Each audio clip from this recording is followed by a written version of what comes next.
Olá pessoal, tudo bem? Meu nome é Juliana Cuspic, eu sou engenheira de segurança do trabalho e hoje a gente vai começar mais uma aula do nosso curso complementar de NR10, Segurança em Instalações e Serviços com Eletricidade.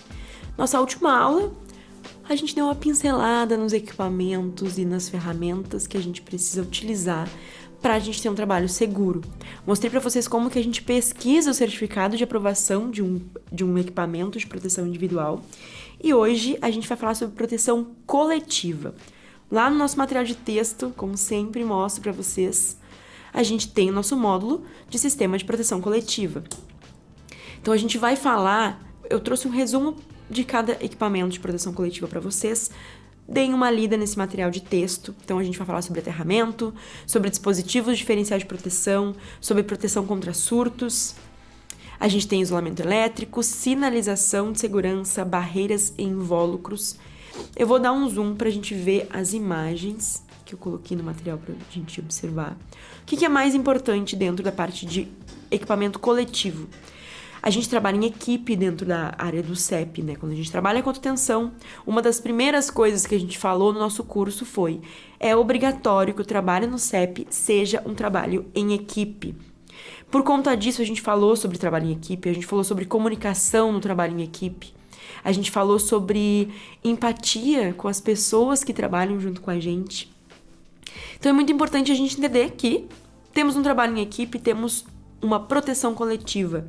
São equipamentos que vão nos proteger em grupo, né, individualmente também, antes mesmo do nosso equipamento de proteção individual. Então, quando a gente fala de uma barreira, por exemplo, a gente tem uma barreira que vai impedir o acesso até o equipamento que está energizado, por exemplo. Caso eu precise realizar o acesso, eu vou utilizar o equipamento de proteção individual. Então, é muito importante, eu vou mostrar aqui, né? Vou dar um zoom maior aqui. Essas barreiras são muito comuns dentro da área de eletricidade, para impedir que pessoas passem, não só pessoas, porque muitas vezes a gente está em espaços, em campos ou no meio da cidade, tem um animal, tem um cachorro solto, por exemplo, um gato. Então essas barreiras elas também vão proteger que animais não passem e não aconteça um acidente, não com humanos, né, mas com esses animais. Então isso é muito comum de a gente enxergar quando a gente está em unidades que trabalham com alta tensão, que não são como a fiação de um poste que é alto, né, por exemplo. Aqui embaixo eu trouxe para vocês alguns modelos de sinalização e bloqueio de circuitos.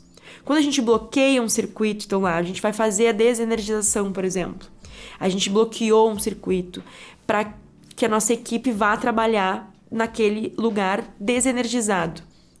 Como eu falei isso numa aula para vocês, né? Como que eu vou informar para uma outra equipe que pode chegar para fazer alguma coisa em um outro circuito naquele mesmo lugar, que aquele circuito ele está desenergizado e não pode ser energizado novamente? A gente vai utilizar esses bloqueios de circuito. Então a gente vai ter esses tipos de cadeado que a gente vai bloquear. Muitas vezes eles têm várias cores. Então cada equipe usa uma cor e a gente consegue saber que eu vou energizar novamente o meu que é vermelho, ou da minha equipe que é amarelo, que é verde, para não energizar um circuito errado. Então, quando a gente fala de sinalização, a gente está informando para o outro, né, para outra pessoa, para uma outra equipe, que aquilo não pode ser realizado. E não só uma sinalização na questão de bloqueio de circuito, né? Eu posso utilizar placas de aviso. Placas de aviso são considerados um sistema de proteção coletiva, porque de alguma forma ele está nos informando uma ação. Então, uma placa que diz cuidado, alta tensão, aquilo é uma proteção coletiva. Outro ponto que eu trouxe ali no material que vocês vão ler é que o kit de primeiros socorros, ele é um equipamento de proteção coletiva. Por quê? Se a gente tiver um acidente, que eu posso fazer um primeiro socorro, né? Eu vou ter um kit de primeiros socorros. Então, ele se torna um equipamento de proteção coletiva, porque qualquer pessoa pode utilizar aquele kit caso um acidente aconteça. Diferentemente do equipamento de proteção individual, que, como o nome diz, é individual. E a gente vai falar disso na nossa próxima aula. Outro exemplo que é simples de equipamento de proteção coletiva, que a gente não pensa nele como uma proteção coletiva, um extintor de incêndio, um cone. Um cone na rua com uma faixa que proíbe a gente de passar para aquele espaço porque alguma coisa está acontecendo é um sistema de proteção coletiva. Uma placa de cuidado, chão molhado, é uma placa de proteção, é uma proteção coletiva. Então, quando a gente fala de proteção coletiva, a gente está falando de coisas que vão proteger mais de uma pessoa, que vão nos deixar mais alerta e potencialmente vão reduzir as chances de um acidente acontecer, certo? Então, a gente falou ali sobre o sistema de proteção contra a descarga atmosférica, dentro da parte de proteção de equipamento coletivo, porque a gente sabe que existem algumas linhas que a gente vai trabalhar na instalação elétrica que tem o risco do efeito da descarga atmosférica. Então, como que eu vou me proteger? Qual é a área que eu estou atuando? É distribuição? É na área de transmissão? É na área de geração de energia? Cada parte do CEP tem os seus riscos mais potenciais e a gente precisa ter esses equipamentos de proteção coletiva, certo? Então, na nossa próxima aula, a gente vai trazer um pouquinho mais sobre equipamentos de proteção, mas os individuais, que também são importantes. Então, quando a gente não consegue, quando o equipamento de proteção coletiva não é suficiente, a gente tem o equipamento individual. Então, a gente vai falar sobre eles na próxima aula. Novamente, ficou com alguma dúvida na nossa aula? Pode deixar no nosso espaço de comentários e a gente vai respondendo para vocês. Eu espero que vocês, até o final das nossas aulas, que ainda tem algumas aulas pela frente, a gente consiga ter mais conhecimento adquirido sobre segurança do trabalho em eletricidade. Lembrando que a nossa vida é o nosso maior bem.